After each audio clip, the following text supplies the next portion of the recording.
ஓம் சக்தி. ஓம் அதிபராசக்தி. அன்பு குழந்தையே, இன்று நிறைந்திருந்து என்னிடம் வேண்டிய உன்னுடைய நியாயமான சுயநலமற்ற வேண்டுதல் நிச்சயமாக நிறைவேறும். தங்கமே, இன்று உனது ஆறாவளியால் என்னுடைய எல்லமும் உள்ளமும் பரிபூரண அருளும் உனக்கு நான் வழங்கியிருக்கின்றேன். என் அம்மனின் அருள் என்னுடைய பக்தர்களின் நியாயமான கோரிக்கையுமே நிச்சயமாக பூர்த்தி செய்துவிடும். அதற்கென இதை விடாமல் பிரார்த்தனையை நேர்கொண்டு ஆக வேண்டும்.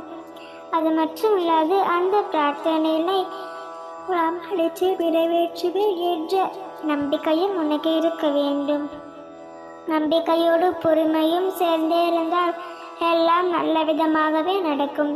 என் அன்பு குழந்தையே, நான் மலபாரம் குதிரை மலம் ஏற்படும் காயங்கள் வலிகள் நிறைந்ததாய் இருக்கும்.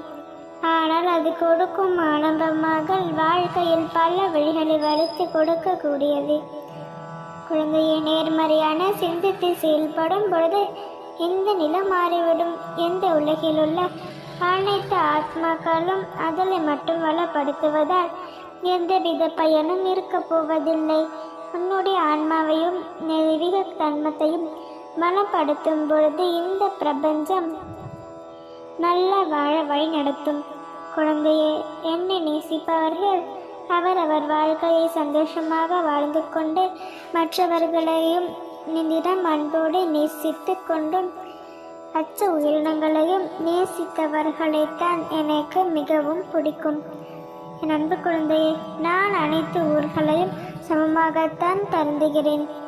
இவரை விட இவர் மலையவர், இவர் விட இவர் இல்லாதவர் என்று யாரையும் நான் ஒரு பொழுதும் பாரபட்சமாக கருதுவதே இல்லை. என் குழந்தையே, ஆமாம், என்னை அன்போடு வழங்குபவர்கள் என்ன போல் இருக்கிறார்கள். நானும் அவர்களிடம் வருகிறேன். நீயும் எனக்கு எதுவும் பிரியமான என் அன்பான குழந்தைதான். அதனால்தான் நானே உன்னை தேடி வந்து இன்று உன்னிடம் பேசிக்கொண்டு இருக்கின்றேன்.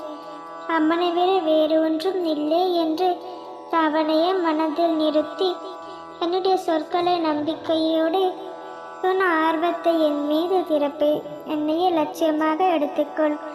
உனக்கு நிச்சயமாக சுபம் விளையும். என் அன்பான குழந்தையே, உன்னால் சாதிக்கும் எதிர்கால செயல்கள் என்று எதுவும் இருப்பதாக ஒருபோதும் நினைத்து கொண்டிருக்காதே. எல்லாம் நல்லதே நடக்கும். ஓம் சக்தி. ஓம் அதிபராசக்தி.